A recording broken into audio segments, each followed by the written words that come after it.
சத்தியத்திற்குள் அன்பானவர்களே, புதுச்சேரி சத்திய மார்க்க ஆலயத்தில் வாரந்தோறும் ஒவ்வொரு வாரத்தின் முதலாம் நாளிலும் சத்திய மார்க்க ஆராதனை முறைமை நிறைவேற்றப்படுகிறது.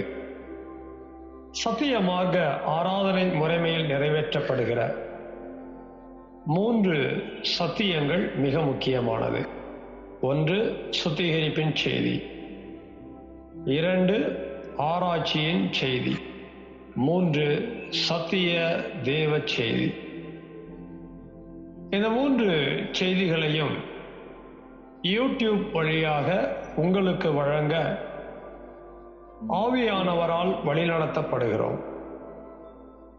இன்றைக்கும் நீங்கள் கேட்கிற இந்த சத்திய செய்தியினை கவனமாக கேளுங்கள். கருத்தாக சத்தியத்தின் ஆழங்களை கண்டுபிடியுங்கள். கேட்கிற சத்தியத்தின் அடிப்படையிலே உணர்ந்து அதை உங்களுடைய தனிப்பட்ட குடும்ப பொது ஊழிய வாழ்க்கையிலே கைகொண்டு வாழ்வதற்கு சத்திய தேவனுக்குள் வார்த்தைக்குள் பிரயாசப்படுங்கள். சத்திய தேவன் தாமே உங்கள் ஒவ்வொருவரையும் ஆசீர்வதிப்பாராக. இந்த சத்திய செய்தியை கேட்பதோடு மாத்திரமல்ல, ஒவ்வொரு செய்திக்கும் உங்களுடைய லைக் எங்களுக்கு ரொம்ப முக்கியமாக இருக்கிறது. அதுபோல உங்களுடைய கமெண்ட்ஸ் எங்களுக்கு தேவையாக இருக்கிறது. மேலும் இந்த சேனல் உங்களுடைய பயனுக்காக ஆரம்பிக்கப்பட்டிருக்கிறபடியால் சத்திய மார்க்க ஆலயம் புதுச்சேரி என்கிற இந்த சேனலுக்கு உங்களுடைய ஆதரவை தாருங்கள். சப்ஸ்கிரைப் செய்யுங்கள். சத்திய தேவனுக்கு மகிமை உண்டாவதாக. ஆமேன். சத்தியத்திற்குள் அன்பானவர்களே, சத்திய மார்க்க ஆராதனை முறைமையில் முதல் பகுதி உட்பிரகாரத்திலே 2 சத்தியங்கள், 2வது பகுதி பரிசுத்த ஸ்தலத்திலே 3 சத்தியங்கள்.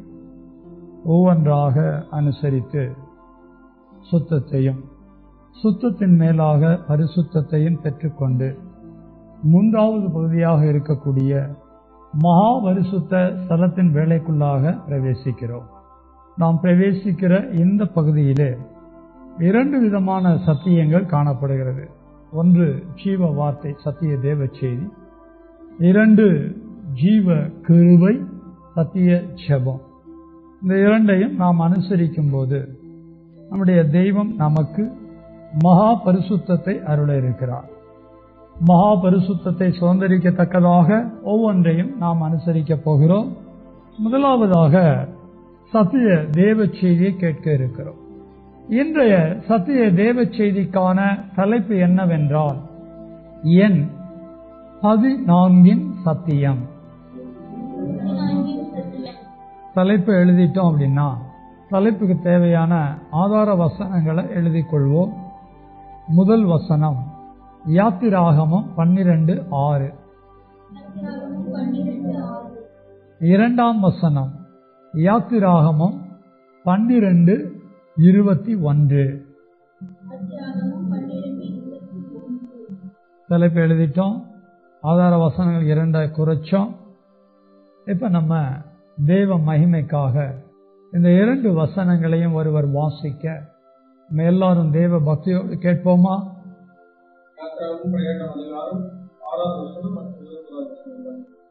அதை இந்த மாதம் 14ஆம் தேதி வரைக்கும் வைத்திருந்து இஸ்ரவேல் சபையின் ஒவ்வொரு கூட்டத்தாரும் சாயங்காலத்தில் அதை அழித்து. அப்பொழுது மோசே இஸ்ரவேல் மூப்பர் யாவரையும் அழைப்பிட்டு, நீங்கள் உங்கள் குடும்பங்களுக்கு தக்கதாக உங்கள் ஆட்டுக்குட்டியை தேர்ந்தெடுத்துக் கொண்டு பஸ்காவை அழித்து. ஸ்தோத்திரம். கடந்த முறை நம்ம யாத்திராகமம் 12ஆம் அதிகாரத்துல 2 முதல் 6 வரையிலான வசனங்களை வாசிச்சோம். இன்றைக்கு 6ஆம் வசனத்தையும் 21ஆம் வசனத்தையும் வாசிக்க கேட்டோம். கடந்த முறை எண் 14 சத்தியத்துக்காக என்ன உப தலைப்புல நம்ம சத்தியத்தை கேட்டோம் அப்படின்னா, 14ஆம் தேதி வரைக்கும் ஒரு பழுதற்ற ஆட்டுக்குட்டியை தெரிந்து கொண்டு வைத்திருக்க வேண்டும் என்கிற இந்த உபத்தலைப்புல நம்ம சத்தியத்தை கேட்டோம். இன்றைக்கு அதற்கு அடுத்த சத்தியமா என்ன உபத்தலைப்புல நம்ம கேட்க இருக்கிறோம் அப்படின்னா, யாத்திராகமம் 12:6 அதை அடித்துன்னு எழுதி இருக்கு. அதே வசனத்துல 14ஆம் தேதி வரைக்கும் வைத்திருந்துன்னு எழுதி இருக்கு. தெரிந்து கொண்டு வைத்திருக்க வேண்டும். அதை முந்தின வாரம் பிரசங்கமா கேட்டோம். இந்த வாரம் அதை அடித்துன்னு எழுதி இருக்கு பாத்தீங்களா? ஆகவே அடித்து என்கிற வார்த்தையை மையமாக வைத்து இன்றைக்கான உபத்தலைப்பை நாம் கேட்க இருக்கிறோம். இதை எப்படி எழுதிக்கணும் அப்படின்னா, நான் சொல்ற மாதிரி எழுதுங்க. ஒரு பழுதற்ற பஸ்கா ஆட்டுக்குட்டியை அடித்தல். யாத்திராகமம் 12:6 அடித்துன்னு வருது.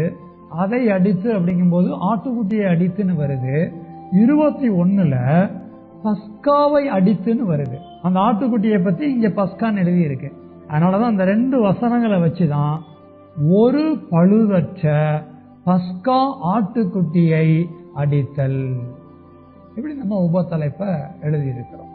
உபத்தலைப்பு எழுதியாச்சுன்னா அதை வாசிங்க பார்ப்போம்.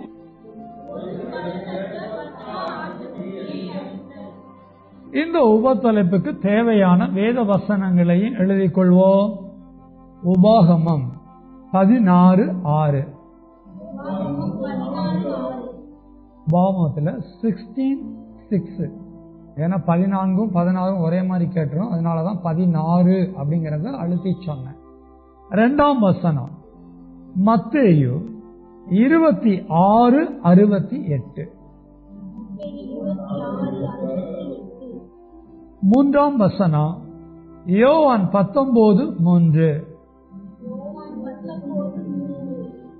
4ஆம் வசனம் மத்தேயு 27:30. 5ஆம் வசனம் மார்க் 10:34. 6ஆம் வசனம் யோவான் 19:18. கடைசி வசனம் 7ஆம் வசனம் 1 கொரிந்தியர் 5:7.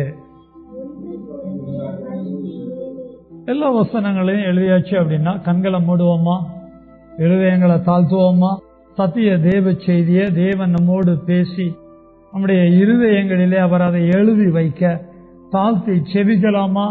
சத்திய தோப்பனே, சத்திய குமாரனே, சத்திய இயேசுவின் நாமத்தில் சத்திய ஆவியானவரின் துணையோடு உம்மை நோக்கி செபிக்க ஒப்புக் கொடுக்கிறோம். சத்திய தேவ செய்தியின் வேலைக்காக நம்முடைய நாமங்களை மகிமைப்படுத்துகிறோம். இதுவரைக்கும் எழுதின சத்தியங்களுக்காக கோடா கோடி நன்றி செலுத்துகிறோம். எப்போதும் உமக்கு முன்பாக தலை வணங்கி நீர் பரிசுத்தர் பரிசுத்தர் பரிசுத்தர் என்று உம்மை தொழுது சேவிக்கிறோம். எங்களுடைய இருதயங்களை உடைய உடன்படிக்கை பெட்டியாக பார்க்கிறீரே. ஒவ்வொரு முறையும் உங்க சமூகத்துல நாங்க கூடி வரும்போது எங்கள் எல்லாருடைய இருதயங்களிலும் நீர் எழுதி வைக்கிறீர். எண் 14 சத்தியத்திலே 2வது உபத்தலைப்பாக ஒரு பழுதற்ற ஆட்டுக்குட்டியை பஸ்காவாக அடித்தல் என்று எழுதி இருக்கிறோமே. அதுக்கு வேண்டிய வேத வசனங்களை எல்லாம் கொடுத்திருக்கீங்க. அவைகளை நாங்க ஒவ்வொன்றா வாசித்து அதிலிருந்து நீர் எங்களோடு பேசுகிற சத்திய தேவ செய்தியை கேட்டு எண் 14 ரகசியத்தை அறிந்து உணர்ந்து அதற்கேற்ப நாங்கள் எங்களுடைய வாழ்க்கையை நடத்த பகுத்தறிய நல்ல முடிவில் தீர்மானம் எடுக்க ஆவியானவர் எங்கள் மனக்கண்களை திறக்கும்படி சங்கீதம் 119:18 எபிரேயர் 4:12 எபிரேயர் 5:4 ஒப்பு கொடுக்கிறோம். சகல துதிகன மகிமையாற்றம் கொடுக்கிறோம். சத்தியேசு கிறிஸ்துவின் நாமத்தில் சத்திய ஆவியான துணையோடு செபிக்கிறோம். சத்தியமுள்ள பிதாவே, ஆமென் ஆமென். சத்திய வார்த்தையாகிய பிதா குமாரன் பரிசுத்த ஆவியானவராய் இருக்கிற தேவனுடைய தெய்வீக நாமத்திற்கு சகல துதியும் கனமும் மகிமையும் உண்டாவதாக. ஆமென். பிதாவாகிய தேவனுடைய இரக்கமும் குமாரனாகிய இயேசு கிறிஸ்துவினுடைய கிருபையும் பரிசுத்த ஆவியானுடைய சமாதானமும் தேவனுடைய வார்த்தையினால் நமக்குள் பூரணமாய் உண்டாயிருப்பதாக. ஆமென். சத்தியத்திற்குள் அன்பானவர்களே, நம்முடைய சத்திய மார்க்க ஆலயம் ஆரம்பிக்கப்பட்டு 13 ஆண்டு காலம் நிறைவு பெற்று 14ஆம் ஆண்டு துவக்க காலகட்டத்திலே காணப்படுகிறோம். எப்போதுமே நம்முடைய ஆலய ஆராதன முறைமை துவங்குகிற காலகட்டம் வரும்போது அந்தந்த வருடத்துக்குரிய எண்ணை எடுத்து அந்த எண் நமக்கு வெளிப்படுத்தக்கூடிய சத்தியத்தை நாம் அறிந்து கொள்ள சத்திய தேவ செய்தியை கேட்டுக்கொண்டு வருகிறோம். இது எத்தனாவது வருடம் ஆரம்பிக்குது? 14ஆம் வருடம். ஆகவே கடந்த முறை எண் 14 சத்தியத்தை யாத்திராகமம் 12ஆம் அதிகாரத்திலிருந்து எடுத்துக்கொண்டோம். என்ன மாதிரி அந்த 14ங்கிற நம்பரை எடுத்துக்கிட்டோம் அப்படின்னா 14ஆம் தேதிங்கிற அடிப்படையில் எடுத்துக்கொண்டோம். இஸ்ரவேலர் எகிப்துல அடிமையா இருந்தாங்க. எகிப்திலிருந்து தேவன் தம்முடைய ஜனமாகிய இஸ்ரவேலரை மீட்கணும். அதுக்காக மோசேயை அனுப்பினார். மோசேயின் மூலமாக அந்த ஜனங்களை மீட்டுக் கொண்டார். ஆனால் தேவன் இஸ்ரவேலை மீட்பதற்காக மிக முக்கியமான ஒரு சத்தியத்தை நிறைவேற்றுகிறார்.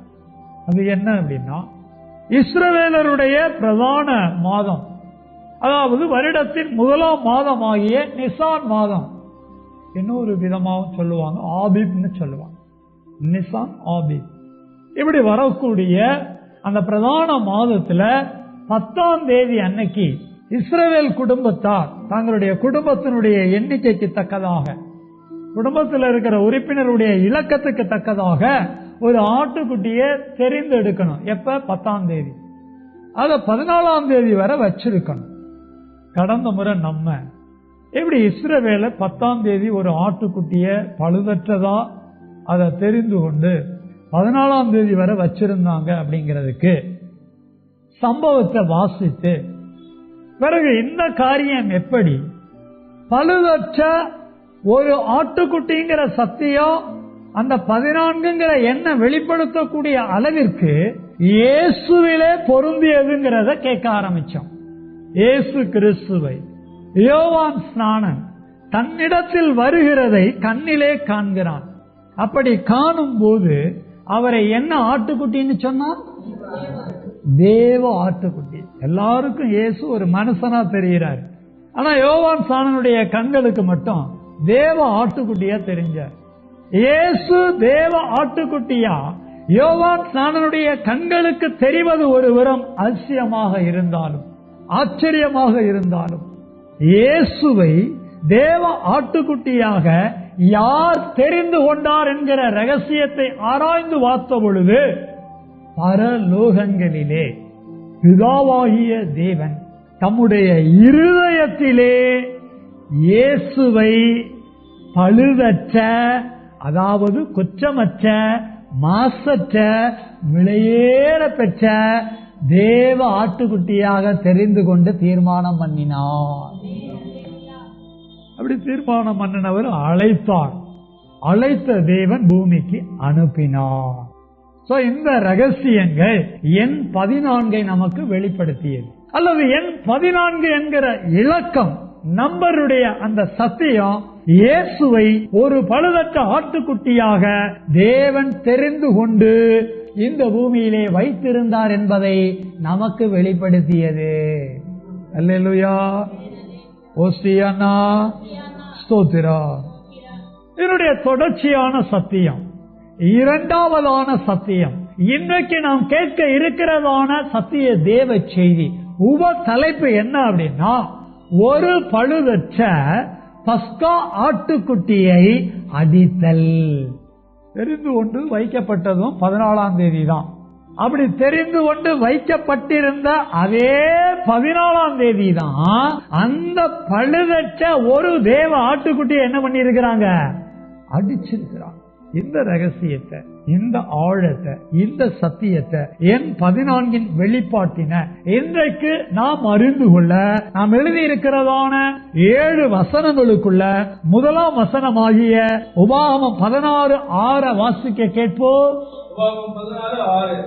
உன் தேவனாகிய கர்த்தர் தமது நாமம் விளங்கும்படி தெரிந்து கொள்ளும் ஸ்தானத்திலே நீ எகிப்திலிருந்து புறப்பட்ட நேரமாகிய சாயங்காலத்திலே சூரியன் அஸ்தமிக்கிற போது பஸ்காவை அடித்து. ஸ்தோத்திரம். வாசிக்கப்பட்ட வசனம் பாத்தீங்க அப்படின்னா, பழைய ஏற்பாட்டுல முதல் 5 புஸ்தகங்கள்ல 5வது வருகிற புஸ்தகம் என்ன புஸ்தகங்க? இந்த உபாம புஸ்தகத்தில் எழுதப்பட்ட வசனத்தை வாசிச்சோம். அதுல என்ன எழுதி இருக்கு அப்படின்னா, தேவன் தம்முடைய ஜனங்கள் பிரயாணங்கள்ல இருக்கும் போது இந்த வசனத்தை கொடுத்திருக்கிறாரு. அப்படி கொடுத்ததுல என்ன சொல்றாருன்னா, உன் தேவனாகிய கர்த்தர் தமது நாமம் விளங்கும்படி தெரிந்து கொள்ளும் ஸ்தானத்தில், தேவனுடைய நாமம் விளங்குவதற்கு ஒரு ஸ்தானத்தை, ஒரு இடத்தை என்ன பண்ணி இருக்கிறாரு? தெரிஞ்சு வச்சிருக்கிறார். முன்னால பார்த்தோம் ஆட்டுக்குட்டியே தெரிந்து கொண்டார்னு பார்த்தோம். ஆனா இன்னைக்கு நம்ம வாசிக்கிற வசனத்துல அந்த ஆட்டுக்குட்டியை அடிக்கிறதுக்கு ஒரு இடம் கூட என்ன பண்ணி வச்சிருக்கிறாரு? தெரிந்தெடுத்து வச்சிருக்கிறார். நம்முடைய தெய்வம் பாருங்களேன், எல்லாத்தையும் தெரிந்தெடுத்து வச்சிருக்கிறார். நம்ம என்ன பண்ணுவோம்? ஆகாத போகாததை எல்லாம் தெரிந்தெடுத்து வைப்போம்.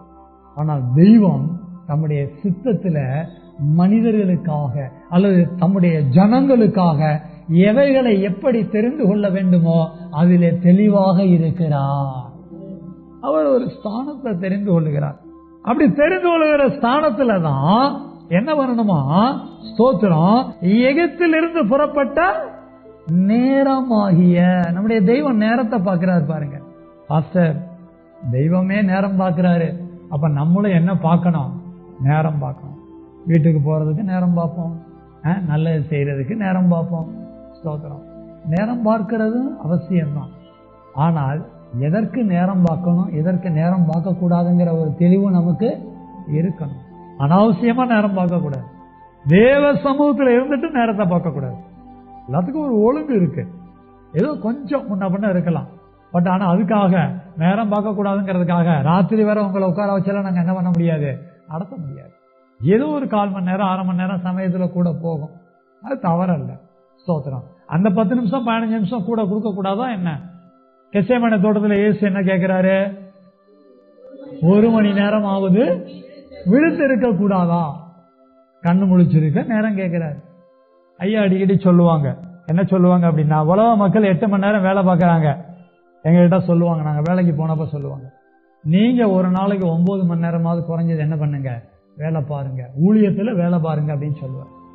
என்னது, நாங்க ஊழியம் பார்க்க வந்திருக்கிறோம், நாங்க 8 மணி நேரம் தானே பார்ப்போம் அப்படின்னு சொல்லி அவர்கிட்ட பேச முடியாது. அப்படி பேசுவது நல்லதும் அல்ல. நேரம் எதுக்கு பார்க்கணுமோ அதுக்கு பார்க்கணும், எதுக்கு பார்க்க கூடாது அதுக்கு பார்க்க கூடாது. எப்படி அவங்க நம்முடைய தெய்வம் பாருங்க, ஸ்தோத்திரம், தெரிந்து வைத்திருந்த அந்த பழுதற்ற ஆட்டுக்குட்டிய அடிக்கிறதுக்கு கூட என்ன பார்க்கிறாரு? நீ எகிப்துல இருந்து புறப்பட்ட பத்தியா, அந்த நேரம் முக்கியம் அப்படிங்கிறார். எகிப்துல இருந்து புறப்படும் போது சாயங்காலம் புறப்பட்டாங்க. அந்த சாயங்கால வேலையில பஸ்காவை அடிச்சிருக்கிறாங்க. இனிமே நீ கானானுக்குள்ள போன பிறகு அங்க நான் தெரிந்து கொள்ளக்கூடிய ஸ்தானத்துல இடத்துல நீ அதே மாதிரி எகிப்துல இருந்து எப்ப புறப்பட்டியோ சாயங்காலம் புறப்பட்டனா அந்த சாயங்கால நேரத்துல பஸ்காவை என்ன பண்ண, அடி அப்படின்னு சொல்றாங்க. இந்த 1ஆம் வசனத்துல என்ன விளங்கிக்கிறோம் அப்படின்னா, சாயங்கால நேரத்துல பஸ்காவை என்ன பண்ணணும், அடிக்கணும்.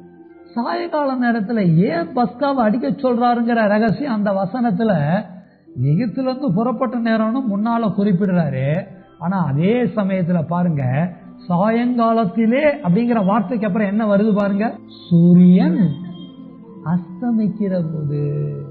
சாயங்காலத்துல அடித்துன்னு சொல்லிருக்கலாமே, ஏதோ மென்ஷன் பண்றாரு, சூரியன் அஸ்தமிக்கிற போது. ரொம்ப அருமையான கோடு வேர்டு.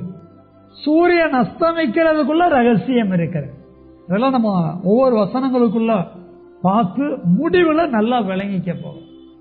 தெய்வம் என்ன சொல்லுகிறாரோ, தெய்வம் எதற்கு சொல்லுகிறாரோ, தெய்வம் அதற்குள் என்ன நமக்கு வெளிப்படுத்துகிறாரோ அதனை நாம் அறிந்து கொள்ள வேண்டும். அல்லேலூயா. ஒரு பழுதற்ற ஆட்டுக்குட்டியை தெரிஞ்சுக்கணும், இது பழைய ஏற்பாடு. ஒரு பழுதற்ற தேவ ஆட்டுக்குட்டிய தெரிந்து வைத்து இருக்கணும், இது புதிய ஏற்பாடு. அப்படி பழைய ஏற்பாடுல தெரிந்து கொண்டு வைத்திருந்த அந்த ஆட்டுக்குட்டிய இஸ்ரவேல் ஜனங்கள் எகிப்திலிருந்து புறப்பட்ட அந்த மாலை நேரம், சாயங்கால நேரம் சூரியன் அஸ்தமிக்கும் போது அடிக்கிறார். இது அப்படியே இயேசு கிறிஸ்துவினுடைய வாழ்க்கையிலே நிறைவேறினதை இன்றைக்கு சத்திய தேவ செய்தியாக நாம் கேட்க போகிறோம். அல்லேலூயா. ஓசியானா ஸ்தோத்திரம். இப்ப அடுத்த வசனத்தை நம்ம வாசிக்க போறோம். 2ஆம் வசனம் மத்தேயு 26:68. கிறிஸ்துவே உம்மை அடித்தவன் யார்? அதை ஞானதரிசியினால் எங்களுக்கு சொல்லும் என்றார்கள். புதிய ஏற்பாட்டுக்கு நம்ம வந்துட்டோம். கடந்த முறை யோவான் 1ஆம் அதிகாரத்துல 29, 31 இந்த 2 வசனங்களை வாசிச்ச போது இயேசுவை என்ன ஆட்டுக்குட்டின்னு வாசிக்க கேட்டோம்? தேவ ஆட்டுக்குட்டின்னு ஒரு வசனத்துல கேட்டோம். இன்னொரு வசனத்துல பாவத்தை சுமந்து தீர்க்கிற தேவ ஆட்டுக்குட்டி. இப்படி 2 வசனங்கள்ல கேட்டோம். இப்ப அந்த வசனங்களை மறுபடியும் வாசிக்கல, ஆனா நினைவுக்கு கொண்டு வர்றோம். இயேசு தேவ ஆட்டுக்குட்டி, இயேசு உலகத்தின் பாவத்தை சுமந்து தீர்க்கிற தேவ ஆட்டுக்குட்டி. இந்த நோக்கத்துக்காக தான் வந்தாரு. அப்படி வந்த இயேசு கிறிஸ்து 30ஆம் வயதுல ஞானஸ்நானம் எடுக்கிறார். ஞானஸ்நானம் எடுத்த பிறகு ஊழியங்களை செய்ய ஆரம்பிக்கிறார். ஊழியங்களை தொடர்ந்து 3 வருடங்கள் நிறைவேற்றுகிறார். முடிவுல பாத்தீங்க அப்படின்னா அவரை பிடிச்சிட்டு போறாங்க. எங்க பிடிக்கிறாங்க? கெத்சேமனே தோட்டத்துல. கெத்சேமனே தோட்டத்துல பிடிச்சிட்டு அவரை கொண்டு போய் பிரதான ஆசாரியனுடைய அரமனைக்குள்ள கொண்டு போய் விடுறாங்க. அப்படி விட்டதுக்கு பிறகு அங்க இயேசுவை விசாரிக்கிறாங்க. அப்படி விசாரிச்சுக்கிட்டு இருக்கும் போதுதான் ஒருத்தன் இயேசு என்ன பண்றான்? அடிக்கிறான். பஸ்காவை அடித்து, தெரிந்து கொண்டு வைத்திருந்த ஆட்டுக்குட்டியை அடித்து. இதெல்லாம் எந்த காலகட்டம்னு பாத்தீங்க அப்படின்னா பஸ்கா பண்டிகையின் காலகட்டம்.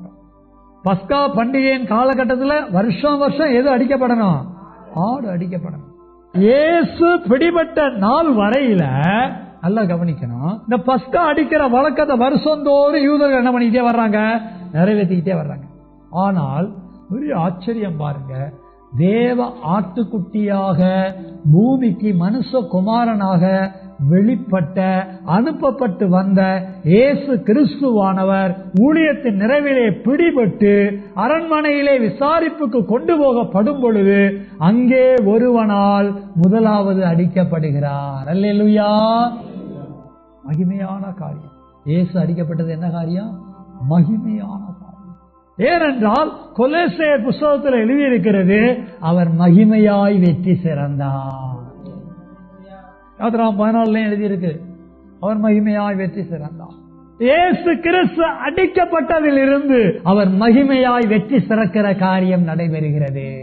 ஆனால் இயேசு கிறிஸ்து எங்கே அடிக்கப்படுகிறார் என்றால் அவரை விசாரிக்கும் போது ஒருவனால் அவர் அடிக்கப்படுகிறார்.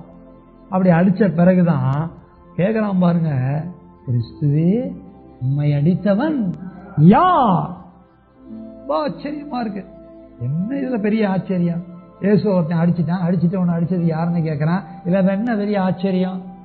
அடுத்த வார்த்தை பாருங்க, அதை ஞான திருஷ்டியினால் எங்களுக்கு சொல்லும், ஞான பார்வையினால் எங்களுக்கு சொல்லும். அடிச்சது முட்டாள்தனம், பேசுறது ஞானம். அடிச்சது என்னத்தனம்? முட்டாள்தனம். கிறிஸ்துவ அடிக்கலாமா? கிறிஸ்துவ அடிக்கலாமா? அடிக்கக்கூடாது. கிறிஸ்து அடிக்கப்பட வேண்டும் என்பது அவருடைய விதி, தேவனுடைய தீர்மானம். ஆனால் அடிச்சதை இதை என்ன பண்ணக்கூடாது? கேட்கக்கூடாது. அடிக்கிறது பெரிய தவறு. இயேசுவை ஒரு மனிதன் அடிப்பது பெரிய தவறு, பெரிய குற்றம். அடிச்சுட்டு கேட்கிறான் பாருங்க, ஞான திருஷ்டியினால் சொல்லு. இயேசுவை யாருன்னு விளங்காம சொல்றான். அவரே ஞானம், இயேசுவே ஞானம். ஞானத்துக்கிட்ட முட்டாள்தனமா நடந்துகிட்டு, மூடத்தனமா நடந்துகிட்டு, உன்னை அடித்தவன் யார்? கிறிஸ்துவே உம்மை அடித்தவன் யார்? ஞான திருஷ்டியினால் சொல்லு. ஒன்னும் சொல்லு. யாருக்கு பதில் கொடுக்கணுமோ அவங்களுக்கு தான் என்ன பண்ணணும்? கொடுக்கணும். யாருக்கு கொடுக்க கூடாது அவங்களுக்கு என்ன பண்ணக்கூடாது? கொடுக்கணும். தெளிவா இருக்கிறார். அடுத்த வசனம் வாசிக்க கேட்போம். ராஜாவே வாழ்க என்று சொல்லி அவரை கையினால் அடித்தார்கள். இப்ப வாசிச்ச வசனத்துல பாருங்க, இயேசு எப்படி கூப்பிடுறாங்க? யூதருடைய ராஜாவேன்னு கூப்பிடுறாங்க. அப்படி கூப்பிட்டது மட்டும் இல்ல, என்ன சொல்றாங்க? வாழ்க. கூப்பிடுறது உயரிய பட்டம். உயரிய பட்டங்கிறதுனால அந்த உயரிய பட்டத்துக்குரிய வார்த்தை வாழ்கன்னு சொல்றாங்க. சொல்றதெல்லாம் நல்லா தான் இருக்குது. ஆனா சொல்லிட்டு அவரை எப்படி அடிச்சானா? கையினால அடிச்சானா. கெத்செமனே தோட்டத்துல இயேசு நான் தான் சொன்ன உடனே அவருக்கு முன்னால வந்தவன் என்ன பண்ணானுங்க? பின்னிட்டு விழுந்தாங்க. இயேசு நான் தான் சொன்னதுக்கே மனுஷனையே சாச்சிருச்சுன்னா அவர் எவ்வளவு வல்லமை உள்ள தெய்வம். அப்படிப்பட்ட தெய்வத்தை யூதர்களுக்கெல்லாம் ராஜாவாக பிறந்த இயேசுவ ஸ்தோத்திரம் என்ன பரியாசமா சொல்லி இருக்கிறாங்க. யூதருடைய ராஜாவேன்னு அவனுக்கு சொன்னது நல்ல வார்த்தையாது? சொன்னது சரியாக இருந்தாலும் சொன்ன விதம் சரியாக இல்லை. சொன்ன விதம் சரியாக இல்லை என்கிறபடியினால் அவர்கள் வாழ்க என்று சொன்னதும் சரியான வாழ்த்து இல்லை. இன்னைக்கும் தேவ ஜனங்கிற போர்வையில இயேசுவ உயர்த்துற மாதிரியும் இயேசுவ வாழ்த்துற மாதிரியும் உய்யா பண்ணிக்கிட்டு இருக்கிறாங்க தெய்வ ஜனங்கன்னு சொல்லக்கூடிய. நீங்களும் நானும் ஒரு காலத்துல அப்படி இருந்துடக்கூடாது. ஆனால் கையால அடிச்சிருக்கிறாங்க. நோட் பண்ணிக்கங்க பாயிண்ட். இயேசுவை எப்படி அடிச்சிருக்கிறாங்க? கையினால. ஒண்ணு ஒண்ணா பார்க்க போறோம். ஒரு பழுதற்ற பஸ்கா ஆட்டுக்குட்டி மனுஷன் கையில அடி வாங்கி இருக்கு. அதனால யோசிச்சு பாருங்க. இப்ப லதாக்காவ ஆண்டனி அண்ணன் கையில ஒரு அடி அடிச்சுட்டாருன்னு வச்சுக்கோங்க, என்ன பிராக்டிகலா யோசிக்கிறோமே. இப்ப நம்ம லதாக்கா ஆண்டனி அண்ணன் ஓங்கி ஒரு அறையிறாங்க, எப்படி இருக்கும்? அந்தோனி அண்ணன் என்ன பண்ணுவாரு? எதுக்கு சொல்றேங்கிறத ரணகலங்கிறதெல்லாம் ரெண்டாவது மூணாவது. எதுக்கு சொல்றேங்கிறத நீங்க கண்டுபிடிக்கணும். இதெல்லாம் ஒரு உதாரணத்துக்கு தான் சொல்றோம். இப்ப அந்தோனி அண்ணன் லதாக்காவை அறையிறான்னு வச்சுக்கோங்களேன். இப்ப லதாக்கா உடனே இங்க பாருங்களேன், கவனிங்க, புரிஞ்சுக்கங்க. எதுக்கு நீ அடிச்ச? நான் என்ன தப்பு பண்ணேன் கேட்பாங்களா? கேட்கலீங்க. நான் என்ன தப்பு பண்ணேன்? எங்க வீட்டை மாட்டேன் நான் எதையாவது சொல்லியிருக்கேன். அதான் அவங்க சரியா கண்டிருக்க மாட்டாங்க. அதை கேட்டுட்டு மறந்து இருப்பாங்க. நான் உடனே சண்டை போடுவேன். எதுக்கு நீ சண்டை போடுவீங்க? நான் என்ன தப்பு பண்ணேன் அப்படிமா. அப்ப அந்த தப்பை காட்டின உடனே ஓ இதுக்குதான் நீ அடிச்சிங்களா? ஏதோ ஒரு சம்பவத்தை சொல்லி அவங்க என்ன பண்ணுவாங்க கேட்பாங்க. ஏசு ஏதாவது அவங்க பேசியிருக்கிறாரு? ஒரு பழுதற்ற தெய்வ ஆட்டுக்குட்டி, அற்ப மனுஷன், நீச மனுஷன், சாதாரண மனுஷன் தேவ ஆட்டுக்குட்டிய கையில அடிக்கிறான். அவர் வாங்கிட்டு என்ன பண்றாரு? அமைதியா இருக்கிறார். நீங்களும் நானும் நம்முடைய வாழ்க்கையில எப்படி இருக்கிறோம்? நம்மளை யாராவது இங்க பாருங்க அப்படி கை எடுக்கும் போது பட்டு நம்ம மேல மோதிரும். எடுக்குன்னு என்ன பண்ணுவோம்? அப்படி திரும்பி பார்ப்போம். திரும்பி பார்க்கும்போது ஒரு பொடி பையன் மோதிருப்பான். ஏய் மோதிட்டு அப்படியே கம்முன்னு உட்கார்ந்து இருக்கிற ஒரு சாரி கட்டியா? என்ன கட்டியா? அட்லீஸ்ட் ஒரு பிளவுஸ் கட்டியா? நீ பாட்டு உட்கார்ந்து இடிச்சுட்டு சாரிக்கா அப்படின்ட்டு போவான். புரியுதா புரியலையா? நம்ம மேல லேசா தெரியாம மோதிட்டாலே உடனே என்ன பண்றோம்? அவ்வளவு வேகம் வருது. தேவ ஆட்டுக்குட்டியின் தன்மையை விளங்கணும். அற்ப மனுஷன், நீச மனுஷன், சாதாரண மனுஷன் இயேசுவை அடிக்கும் போது அவர் சும்மா இருக்கிறார். நாம நம்முடைய வாழ்க்கையில, தனிப்பட்ட வாழ்க்கையில, குடும்ப வாழ்க்கையில, பொது வாழ்க்கையில நம்ம கிட்ட யாராவது இப்படி முறை தவறி நடந்துகிட்டா நம்ம என்ன செய்வோம்? நம்ம என்ன செய்யறோம்? நம்ம எப்படி வாழ்கிறோம்? நம்முடைய வாழ்க்கையிலே அந்த பழுதற்ற தன்மை இருக்கிறதா? இப்படியே பிரசங்கம் பண்ணி பண்ணி பண்ணி பாஸ்டர் எங்களை சொரணம் இல்லாம ஆக்கிடுவா போல. தேவ ஜனங்கள் தேவ குமாரன் இயேசு கிறிஸ்துவை போல சிந்திக்க வேண்டும். தேவ ஜனங்கள் தேவ குமாரன் இயேசு கிறிஸ்துவை போல ஆவியை வைத்திருக்க வேண்டும். தேவ ஜனங்கள் தேவ குமாரன் இயேசுவை போல தங்களுடைய சரீரத்தை வைத்துக் கொள்ள வேண்டும். அல்லேலூயா. பழுதற்ற வாழ்க்கை முக்கியம், குற்றமற்ற வாழ்க்கை முக்கியம். மற்றவர்கள் எப்படி நடக்கிறார்கள் என்பது நமக்கு பிரச்சனை அல்ல, அது அவர்களுடைய பிரச்சனை. ஆனால் மற்றவர்கள் நம்மிடத்திலே நடந்து கொள்ளுகிற காரியத்திலே நான் எப்படி சிந்திக்கிறேன், நான் எப்படி பேசுகிறேன், நான் எப்படி நடந்து கொள்கிறேன் என்பதிலே நான் பழுதற்ற மனிதனாக மனுஷியாக வாழ வேண்டும் என்கிறதிலே தெளிவாக இருக்க வேண்டும். அடுத்த வசனம் மத்தேயு 27:30. அவர்கள் துப்பி அந்த கோலை எடுத்து அவரை சிரசில் அடித்தார்கள். மத்தேயு 27:30 பாத்தீங்க அப்படின்னா இயேசு மேல என்ன பண்றாங்க? முதல்ல துப்புறாங்க. இவ்வளோ அருவருப்பான ஒரு செயல் பாருங்களேன். யாராவது பேசிட்டு இருக்கும்போது மேல எச்சில் தெரிச்சிட்டா கூட ரொம்ப வெசனப்படுவாங்க, ரொம்ப அருவருப்பா பார்ப்பாங்க. அப்படி இருக்கும்போது வேணும்னே இயேசு மேல என்ன பண்றான்? துப்புறான். ஒருத்தர் மேல துப்புறாங்கன்னா எவ்வளவு அவமானப்படுத்துற காரியம். துப்புறத வாங்குறாரு. துப்புன பிறகு பாருங்க, கோலை எடுக்கிறான். கோலை எடுத்த பிறகு பாருங்க, அவரை எங்க அடிக்கிறான்? சிரசில் அடிக்கிறான். இந்த பகுதியெல்லாம் நீங்க வீட்டுல போய் படிச்சு பாருங்க. இந்த ஒவ்வொன்றையும் நேற்று நைட்டு நான் மெடிடேட் பண்ணும்போது அடுத்தடுத்து வசனங்கள்லாம் இங்க வாசிச்சு காமிக்கணும் போல இருந்துச்சு. ஆனா அதுக்கெல்லாம் நமக்கு நேரம் பத்தாது. அவ்வளோ ஆச்சரியமா இருக்குது. இயேசு கிறிஸ்துவினுடைய சிரசுல முள்முடி வைக்கப்பட்டு இருக்கிறது. நம்ம நடந்து போயிட்டு இருக்கிறோம், ஒரு முள்ளு காலில் உள்ள பாஞ்சிருச்சு. இப்ப அடுத்து காலை ஊனி நடப்போமா? நம்ம காலை அப்படி தூக்கிக்கிட்டே நடப்போம். முள்ளு எடுக்கலன்னு வச்சுக்கோங்க, உடனே ஒரு ஓரமா போய் உட்கார்றதுக்கு ஊனி போவோமா? அப்படி தூக்கிக்கிட்டே போவோமா? ஊனி போனா என்ன ஆகும்? என்ன வேதனையா இருக்கும். இயேசு கிறிஸ்துவினுடைய தலையில அந்த முள்முடியை குறித்து சரித்திரத்துல பார்க்கும்போது பயங்கரமானது. அது அப்படியே சொருகி தலைவலியா சொருகி அப்படியே அங்கிட்டு இங்கிட்டு பாஞ்சு இருக்கிற மாதிரி பயங்கரமான விஷயம், கொடுமையான விஷயம். அந்த சிரசுல அவ்வளவு பாடுகளை அனுபவிச்சிருக்கிற அந்த சிரசுல கோலை வச்சு என்ன பண்றான்?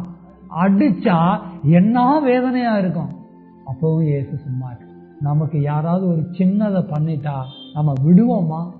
வரிஞ்சு கட்டிக்கிட்டு போயிட மாட்டோம். இயேசு கிறிஸ்துவனுடைய தலை, இயேசு கிறிஸ்துவனுடைய முள்முடி சூட்டப்பட்ட தலையிலே கோலின் மூலம் அடிக்க அந்த அடியையும் அவர் வாங்கினார். அல்லேலூயா. எல்லாம் முடிவுக்கு வரும்போது நல்லா விளங்க போறோம், ஒன்னு ஒன்னா கவனிப்போம். ஏங்க இயேசு அறிவிக்கிறீங்கன்னு எல்லாரும் கேட்பாங்க. இயேசுவை ஏங்க பரப்புறீங்க அப்படின்னு எல்லாரும் கேட்பாங்க. ஏங்க இயேசுவை பத்தி பிரசங்கம் பண்றீங்க அப்படின்னு கேட்பாங்க. இயேசு பட்ட பாடுகள், இயேசு அடிக்கப்பட்ட விதங்கள் தேவ ஜனமாகிய நான் முதலில் அறிந்திருக்க வேண்டும். இயேசு மனுஷன் கையில் அடி வாங்கினாரு. இயேசு மனிதனுடைய கையில் இருக்கிற கோலால முள்முடி தாங்கிய தம்முடைய சிரசுல அடி வாங்கினாரு. இதெல்லாம் வாங்குறதுக்கு இயேசு எந்த குற்றமும் செய்யவில்லை. இப்படி எல்லாம் அடி வாங்குற அளவுக்கு இயேசுவின் இடத்துல எந்த குற்றமும் இல்லவே இல்லை. விசாரிக்கிறவங்களுக்கு நல்லா தெரியுது. பிலாத்து சொல்றாரு, இவனிடத்தில் யாதொரு குற்றத்தையும் அறியேன் காணேன்.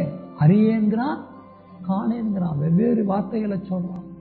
ஒரு குற்றத்தையும் அறியாவிட்டாலும் இயேசுவை அடிக்கிறவர்கள் அடித்துக் கொண்டே இருந்தார்கள். ஏன்? பஸ்காவாகிய ஆடு அடிக்கப்பட வேண்டும். அல்லேலூயா. விசாரிக்க ஆரம்பிச்சதுல இருந்தே அடி வாங்கிக்கிட்டே இருக்கிறாரு. அடுத்த வசனம் மார்க் 10:34. அவர்கள் அவரை பரியாசம் பண்ணி அவரை வாளினால் அடித்து அவர் மேல் துப்பி அவரை கொலை செய்வார்கள்.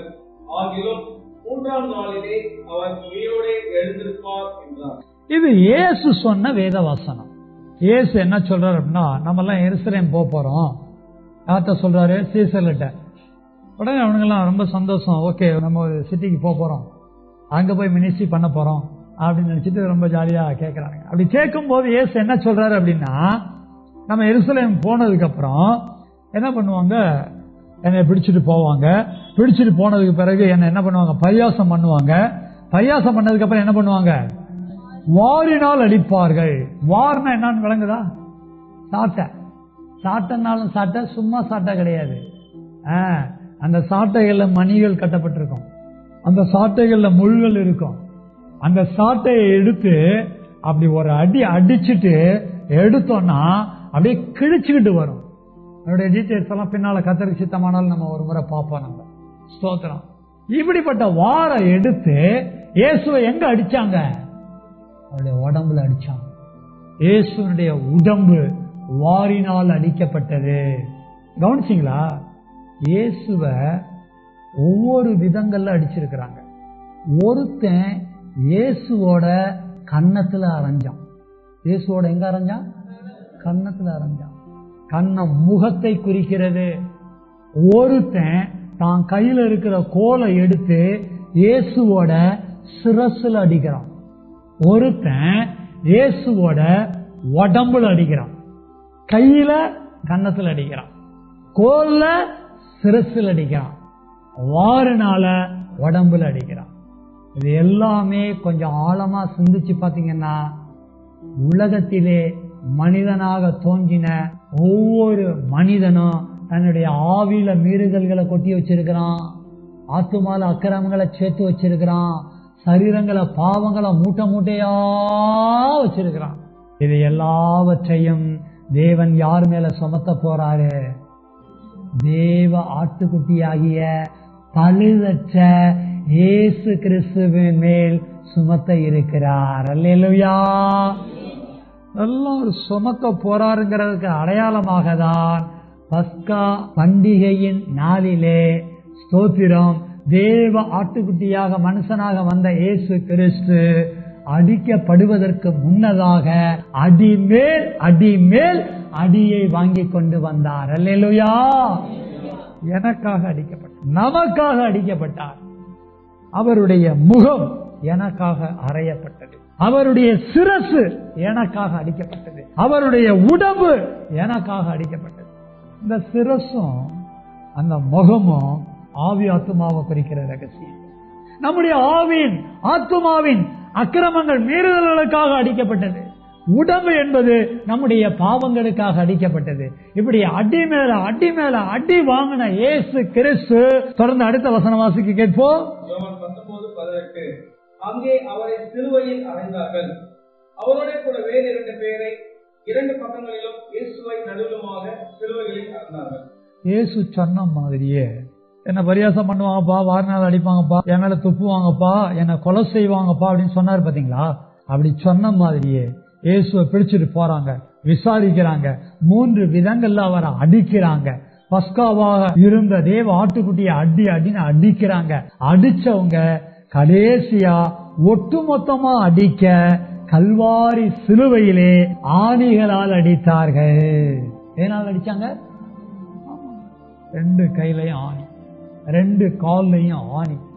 அவர் மரிச்ச பிறகு பாத்தீங்கன்னா ஒரு போர் சேவகன் ஈட்டி எடுத்து விழாவில் என்ன பண்றான்?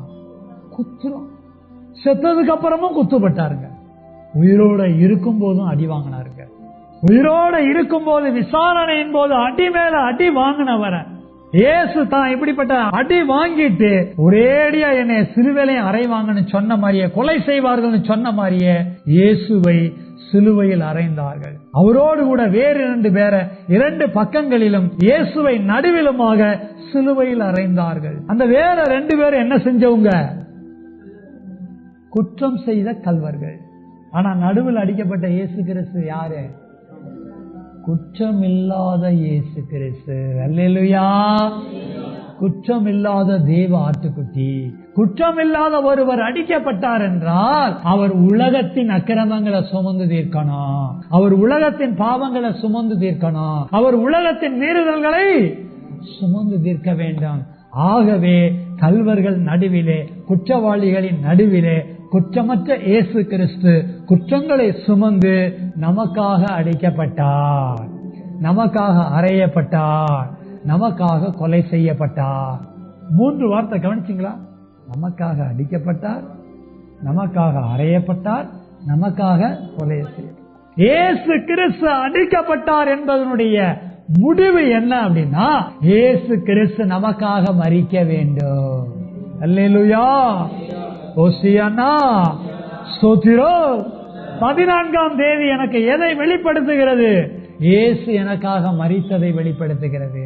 இயேசு எப்படி மரித்தார்? அவர் பழுதற்ற ஆட்டுக்குட்டி.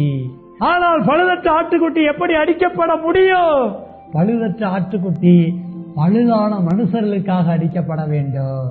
பழுதான மனுஷன் யார்?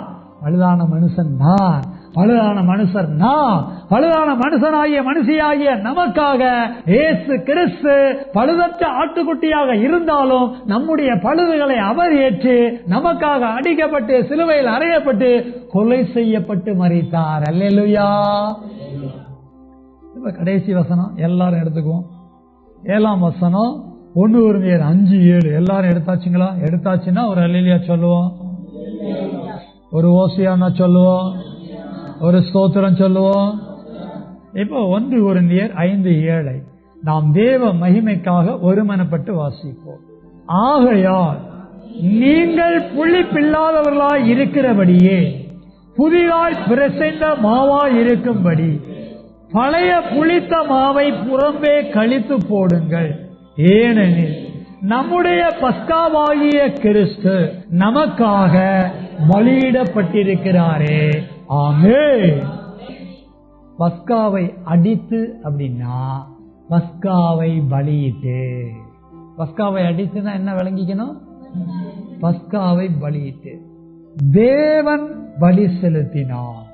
தேவன் 14ஆம் தேதி அன்று தம்முடைய ஆட்டுக்குட்டியாகிய கிறிஸ்து இயேசுவை கல்வாரி சிலுவையிலே பலி கொடுத்ததே எண் 14 ரகசியம். அல்லேலூயா. இதெல்லாம் கேள்விப்பட்டோம், நல்ல விஷயம்தான், சத்தியம்தான், ஏற்றுக்கொண்டோம் தான், இல்லன்னு சொல்லலைங்க. இதெல்லாம் கேட்டுட்டு நான் எப்படி வாழ்க்கையை நடத்தணும்? 14ஆவது வருஷத்துக்குள்ள பிரவேசிச்சிருக்கிறேன், சத்திய மார்க்க சபைக்குள்ள இருக்கிறேன். எதுக்கு? ஒரு உறுப்பினரா இருக்கிறதுக்கா? நல்லது கெட்டது நடக்கிறதுக்கா? கல்யாண காட்சி நடக்கிறதுக்கா? சபை மூலமா உலக காரியங்களை நிறைவேற்றிக் கொள்வதற்கா? இந்த 14ங்கிற ரகசியம், 14ஆம் தேதிங்கிற ரகசியம் 14ஆம் வருஷத்துக்குள்ள பிரவேசிக்கிற நமக்கு எதை வெளிப்படுத்துகிறது என்பதை கண்டுபிடிக்க வேண்டும். கடந்த முறை நம்ம சத்திய தேவ செய்தியை கேட்டோம். ஒரு பழுதற்ற ஆட்டுக்குட்டிய தெரிஞ்சு வச்சிருக்கணும்னு சொல்லி கேட்டோம். அவர் தெரிந்து வைத்திருக்கப்பட்ட நோக்கம் என்னவென்றால், அவரால் நாம் தெரிந்து கொள்ளப்பட்டு அவரோடு சேர்ந்தவர்களாக இந்த உலகத்திலே சத்திய மார்க்க சபைக்குள்ளே வைக்கப்பட்டிருக்க வேண்டும். அல்லேலூயா. செய்தியை மறுபடியும் கேட்கணும், செய்தியை மறுபடியும் தியானம் பண்ணணும். ஏன் கேட்கிறோம்? கேட்ட சத்தியம் எனக்குள்ள இருந்து எனக்குள்ள அது வேலை செஞ்சு என்னை ஜீவனுக்குரியவனாய் சத்தியவானாக வாழ வைக்க வேண்டும். போன முறை கேட்டது, நானும் இயேசுவோடு தெரிந்து கொள்ளப்பட்டு அவரை சேர்ந்தவனாக வைத்திருக்கப்பட வேண்டும் என்பதை விளங்கிக் கொண்டோம். இன்றைக்கு நாம் கேட்ட இந்த சத்திய தேவ செய்தி எனக்கு எதை வெளிப்படுத்துகிறது? மறுபடியும் அந்த வசனத்தை எல்லாம் கண்ணில் பாருங்க. ஆகையால் நீங்கள் புளிப்பில்லாதவர்களாய் இருக்கிறபடியே புதிதாய் பிசைந்த மாவாய் இருக்கும்படிக்கு பழைய புளித்த மாவை புறம்பே கழித்து போடுங்கள். அல்லேலூயா. நீங்களும் நானும் புதிதாக பிசைந்த மாவா இருக்கணும். பழைய புளித்த மாவை நம்மளை விட்டு புறம்பே என்ன பண்ணணும்? கழிச்சு போடணும். ஆமா. எதுக்காக இயேசு அடிக்கப்பட்டாரு அப்படின்னா, நீங்களும் நானும் நம்முடைய பழுத நீக்கி போட்டு பழுது இல்லாதவர்களாக சபைக்குள்ளே நமக்காக அடிக்கப்பட்ட பலியான குற்றமற்ற தேவ ஆட்டுக்குட்டியாகிய இயேசுவுக்காக வாழ வேண்டும். அல்லேலூயா. ஓசியானா. ஸ்தோத்திரம். செய்தி கேட்பது பெரிதல்ல. கேட்ட செய்தியின் முடிவிலே தேவன் எனக்கு என்ன சொல்ல வருகிறார்? பழுதற்ற ஆடு அடிக்கப்பட்டது. பழுதான மனுஷன் நான் அடிக்கப்படல. எனக்கு பதிலாக அவர் என்ன செய்யப்பட்டாரு? அடிக்கப்பட்டாரு. ஏன் அடிக்கப்பட்டாரு? என்கிட்ட புளிச்ச மாவு இருக்குது, அவர்கிட்ட என்ன மாவு இல்ல? புளிச்ச மாவு இல்ல. புளிச்ச மாவு இல்லாத அவர் அடிக்கப்பட்டார். என்னிடத்தில் இருக்கிற புளிப்பான குணங்களுக்காக அவர் அடிக்கப்பட்டார் என்றால், இப்பொழுது நான் எப்படி வாழ வேண்டும்? பழைய மாவை கழிச்சு போடுற ஒரு எண்ணத்தோடும் புதியதாய் பிசைந்த மாவை போல புதிய குணங்கள் உள்ள மனிதனை போல நான் வாழ்வதற்கு நல்ல தீர்மானம் எடுக்க வேண்டும். அல்லேலூயா. ஓசியானா. ஸ்தோத்திரம். இந்த உணர்வு நமக்கு வேணும், இந்த எண்ணம் நமக்கு வேணும், இந்த முடிவு நமக்கு வேணும். எப்படிப்பட்ட உணர்வோடு எண்ணத்தோடு முடிவோடு எப்போதும் எல்லாரும் எழும்பி நின்று தேவ சமூகத்துல நான் எதுக்காக மனம் திரும்பணும், நான் எப்படி மனம் திரும்பணும், எப்படி என் வாழ்க்கைய நடத்தணும் அப்படிங்கறத கண்டுபிடிச்சு நல்ல தீர்மானம் எடுத்து இந்த 14ஆவது வருஷத்துல நம்முடைய வாழ்க்கையை நடத்த நம்மை தேவ சமூகத்துல எழும்பி நின்று ஒப்பு கொடுக்கணும். எல்லாரும் எழும்பி நின்னுங்க. சத்திய தேவ செய்தியை கேட்டிருக்கிறோம். சத்திய தேவ செய்தி என்பது என்னுடைய ஆவிக்குரிய ஜீவியத்தை மாற்றுகிறதா இருக்கிறது. என்னுடைய வாழ்க்கைய சத்தியவானாக வாழ வைக்கக்கூடியதா இருக்கிறது. என்னைய சத்தியவானா வாழ வைக்கணும்னு சொல்லி என்னுடைய ஆவிக்குரிய ஜீவியத்துல மாற்றங்களை கொண்டு வரணும்னு சொல்லி, நான் மனம் திரும்பணும்னு சொல்லி தெய்வம் என்கிட்ட பேசி இருக்கிறார். என்கிட்ட அவர் பேசுறது மட்டும் இல்லைங்க, அவர் என்னுடைய இருதயத்துல இதை எழுதி வச்சிருக்கிறார். எண் 14 சத்தியம். இஸ்ரவேல் குடும்பத்தார் தங்களுடைய குடும்பத்தினுடைய இலக்கத்துக்கு தக்கதாக 14ஆம் தேதி வரைக்கும் ஒரு ஆட்டுக்குட்டியை தெரிந்து கொண்டு வைத்திருக்க வேண்டிய அவசியம் என்னன்னு பார்க்கும்போது, அந்த பஸ்காவை அடிக்கணும்னு சொல்லி எழுதி இருக்கிறது. அதனாலதான் உபத்தலைப்பா ஒரு பழுதற்ற ஆட்டுக்குட்டிய அடித்தல்னு சொல்லி நம்ம கேட்டோம். அந்த பழுதற்ற ஆட்டுக்குட்டிய எப்ப அடிக்கணும் அப்படின்னா, எகிப்திலிருந்து புறப்பட்ட நேரமாகிய சாயங்காலத்திலே சூரியன் அஸ்தமிக்கிற போது அடிக்கணும்னு எழுதி இருந்துச்சு. எகிப்திலிருந்து புறப்பட்டது என்பது அவர்கள் மீட்கப்பட்டதை குறிக்கிறது, அவர்கள் விடுவிக்கப்பட்டதை குறிக்கிறது, அவர்கள் ரட்சிக்கப்பட்டதை குறிக்கிறது. எப்படிப்பட்ட நேரத்தில் அவர்களை தெய்வம் விடுவித்தார், மீட்டார்னு பார்க்கும் போது சாயங்கால வேளையில. இந்த சாயங்கால வேலை எதை குறிக்கிறது என்று கவனிக்கும் போது சூரியன் அஸ்தமிக்கிறது குறிக்கிறது. இந்த சூரியன் அஸ்தமிக்கிறது என்பது பஸ்கா அடிக்கப்படுவதை வெளிப்படுத்துகிறது. பழைய ஏற்பாட்டு காலகட்டங்கள்ல ஆடு பஸ்காவா அடிக்கப்பட்டது. புதிய ஏற்பாட்டு காலகட்டங்கள்ல இயேசு பஸ்காவாக, கிறிஸ்து பஸ்காவாக நமக்காக பலியிடப்பட்டிருக்கிறாரே என்று எழுதியிருக்கிறது. கல்வாரி சிலுவையில் கல்வர்கள் இருவர் நடுவே கர்த்தராகிய இயேசு கிறிஸ்துவை அறைந்து அடித்து கொலை செய்தார்களே.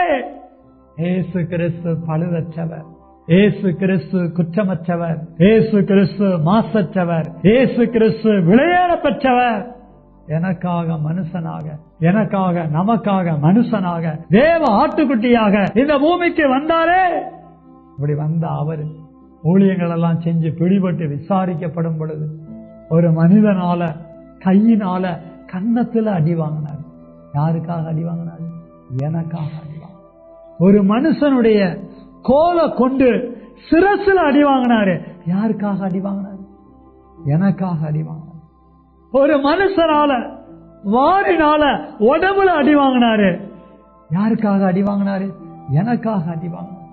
பஸ்கா பண்டிகையின் நாளிலே கர்த்தராகிய இயேசு கிறிஸ்துவினுடைய தலை, முகம், உடம்பு அடிக்கப்பட்ட காரணம் என்ன? பழுதற்ற தேவ ஆட்டுக்குட்டி அடிக்கப்பட்ட காரணம் என்ன? என்னுடைய பழுதுகள், என்னுடைய குற்றங்கள், என்னுடைய மீறுதல்கள், என்னுடைய அக்கிரமங்கள், என்னுடைய பாவங்கள் எல்லாம் என் வார்த்தைகள்ல இருக்கு, எல்லாம் என் எண்ணங்கள்ல இருக்கு, எல்லாருடைய கிரியைகள்ல இருக்கிறது. இவைகளுக்காக இயேசு அடி வாங்கினாரு. இயேசு அவமானப்படுத்தினாங்க, இயேசு பரியாசம் பண்ணாங்க, இயேசுவை நிந்திச்சாங்க. இயேசு எனக்காக நிந்திக்கப்பட்டு அடி வாங்கினார். இயேசு எனக்காக பரியாசம் பண்ணப்பட்டு அடி வாங்கினாரு. இயேசு எனக்காக அவமானப்பட்டு அடி வாங்கினாரே. கடைசியாக கல்வாரி சிலுவையில எனக்காக பலியாக்கப்பட்டாரு, அடிக்கப்பட்டாரு. அவர் எனக்காக மரித்தாரே. எனக்காக மரித்த இயேசுவுக்காக நான் என்ன செய்ய போகிறேன்? 14ஆம் ஆண்டிலே சபைக்குள்ளே காணப்படுகிற மீட்கப்பட்ட, ரட்சிக்கப்பட்ட, விடுவிக்கப்பட்ட ஜனமே, சூரியன் அஸ்தமிக்கிற போதுங்கிற மாதிரி கர்த்தராகிய இயேசு கிறிஸ்து நமக்காக மரித்ததினாலே நீங்களும் நான் என்ன செய்ய போறோம்? பழுதற்ற வாழ்க்கையை வாழணும்னு சொல்லி தீர்மானம் பண்ண வேண்டாமா? குற்றமற்ற வாழ்க்கையை வாழணும்னு சொல்லி தீர்மானம் பண்ண வேண்டாமா? மாசற்ற வாழ்க்கையை வாழணும்னு சொல்லி தீர்மானம் பண்ண வேண்டாமா? விலையேற பெற்ற ஒரு வாழ்க்கையை நடத்த தீர்மானம் பண்ண வேண்டாமா? இப்படிப்பட்ட கோணத்திலே நீங்களும் நானும் வாழணும்னா என்னுடைய பழைய குணம் என்னான்னு கண்டுபிடிக்கணுமே. எத்தனை பேர் நம்முடைய பழைய குணத்தை கண்டுபிடிச்சிருக்கிறோம்? எத்தனை பேர் நம்ம இயேசுவை போல புதிய குணத்துல வாழணும்னு சொல்லி உணர்றோம்? இந்த 14வது வருஷம் எனக்கு இதைதானே உணர்த்தணும். எத்தனை வருஷம் நான் சபைக்கு வந்துட்டு இருக்கிறேன், ஆனா என் 14 மறைந்திருக்கிற ரகசியத்தை இன்னைக்கு எனக்கு தெய்வம் விளங்க பண்ணி இருக்கும் போது ஏன் இதுல நல்ல ஒரு தீர்மானம் எடுக்க கூடாது? பழுதற்ற வாழ்க்கையை வாழணும்னு சொல்லி, பழுதுள்ள வாழ்க்கையை கழித்து போடணும்னு சொல்லி ஒரு உணர்வு பெற்று ஒரு நல்ல தீர்மானம் எடுத்து வாழ ஒப்பு கொடுக்க கூடாது? இருதயத்துல தீர்மானம் பண்ணீங்களா? பழுதற்ற வாழ்க்கை வேணும்னு சொல்லி தீர்மானம் பண்ணீங்களா? ஆமாண்டவரே, எனக்காக நீங்க அடிக்கப்பட்டபடினால, எனக்காக நீங்க அறையப்பட்டபடினால, எனக்காக நீங்க கொலை செய்யப்பட்டபடினால, எனக்காக பலியிடப்பட்டபடினால நான் இன்னைக்கு வளர்ந்து மனம் திரும்பின ஆண்டவரே, நல்ல தீர்மானம் பண்ற ஆண்டவரே, அப்படிப்பட்ட ஒரு வாழ்க்கையை வாழ இந்த 14ஆம் வருஷத்துல நான் ஒப்பு கொடுக்கிற ஆண்டவரே, அப்படி சொல்ற உங்க ஒவ்வொருத்தருக்காகவும் நம்முடைய மேய்ப்பர் அவர்கள் செபிப்பான்.